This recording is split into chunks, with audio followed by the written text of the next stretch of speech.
Why is the government kowtowing to China? Why is policy being focused on sucking up to China rather than putting the British national interest first? And why is the Chinese threat being underplayed? This all comes together in the collapse of the espionage case, which required the government to say that China was, in the terms of the 1911 Official Secrets Act, an enemy. But the government wouldn't. And the government then has made all sorts of excuses as why it wouldn't, which have unravelled one by one. It said that the offences took place when the Conservatives were in office, and that the Conservatives hadn't made it clear that the Chinese were an enemy. But it turns out that's simply not true. At the time, Tom Tugendhat, the security minister, on the floor of the House of Commons, had set out the security threat from China, and the then head of MI6 had done exactly the same. Now, the cabinet secretary at the time, Lord Case, as he has become, said that it was clear that China was a threat whilst he was cabinet secretary, and that there was plenty of evidence for this. Several respectable sources make it absolutely evident that China was and is a threat, an enemy, and a legal judgment made it clear that an enemy covered this type of threat. So why has the government failed to provide the Director of Public Prosecutions, the Crown Prosecution Service, with the evidence it needs? Well, it seems to me it's because it's in hock to China and doesn't believe that China is a real threat. But we know that's not true. We know that China is a threat. We know that China has been quietly, discreetly giving support to Russia, allowing North Korea to send troops and supplies to Russia. And North Korea is a satellite state of China. North Korea couldn't exist without the support of the Chinese, and yet both ammunition and men have been going to help the Russians in Ukraine from North Korea. So it's opposed to British Western policy in regards to Ukraine and is aiding our clear enemy, Russia. It is a threat to Taiwan. It's a threat to the Taiwan Strait, that it objected in the strongest possible terms to British ships going through the Straits of Taiwan because it maintains its Chinese domestic waters rather than international waters. It has been behaving disgracefully in Hong Kong. Jimmy Lai is still in prison. He is a British citizen and his rights have been taken away. The joint declaration's understanding that Hong Kong would maintain its rights for 50 years has been abrogated by an authoritarian Chinese government that doesn't care for the deals that it does with foreign countries. Clearly, it is an enemy in the terms of the 1911 Act. When it was passed, after all, we weren't at war with Germany, we were just very suspicious of German intentions. And that is the case now with China. Its intentions are unfriendly. It's been buying up influence across the world. And it has a very close relationship with Mauritius, where the other great kowtow has taken place, a handing over of the Chagos Islands to Mauritius. A strong ally and supporter of China is in Chinese interests, not in British interests.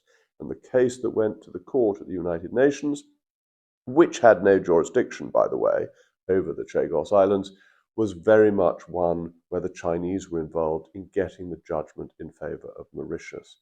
So we've got the case that has collapsed, we've got the Chagos Islands being handed over, we've also got, obviously, this embassy that is being built by the Tower of London, where again the government seems to want to do China's bidding. Now, why is this? Why should a democratically elected British government be so enthralled to China? Well, I think it's to do with money. I'm not saying that it's to do with money going into their own bank accounts. I don't think that is the case by and large. It's to do with the mismanagement of the economy and the feeling that the only cash that is available is Chinese cash.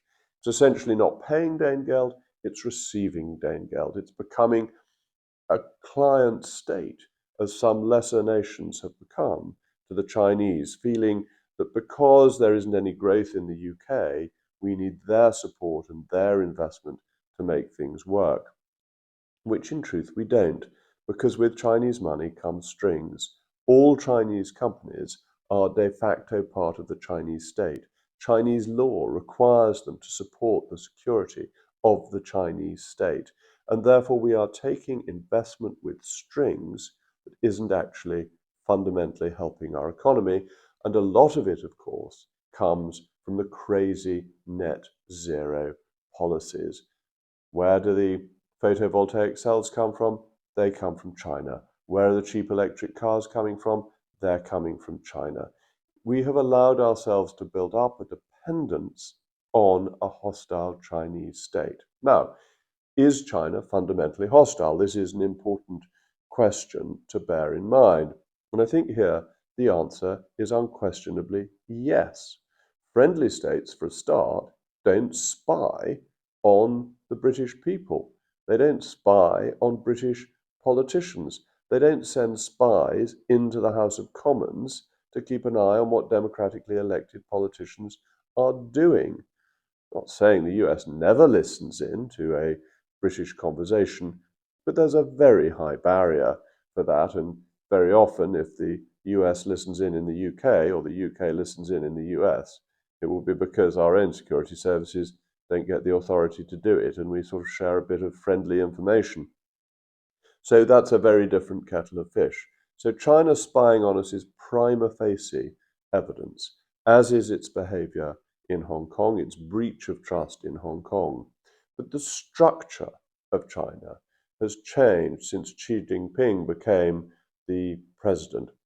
He has set himself up for life, and therefore the evolution that was taking place in China that had happened with from Deng Xiaoping with a regular turnover of people at the top, with China wanting to embrace the West, with it wanting to be part of the WTO, wanting to be part of the international community, has changed. And China has set itself up in opposition to that and is working with the states that are most hostile to the interests of the United Kingdom, including that Russia, obviously, but also Iran, with whom it has very friendly relations. It sees itself as a competitor state to the Western alliance, particularly to the US, but also, therefore, to the UK as well. Its foreign policy is structured in that way to buy up and to try and gain influence around the world, to have supporters, for example, in the WHO, which it encouraged to cover up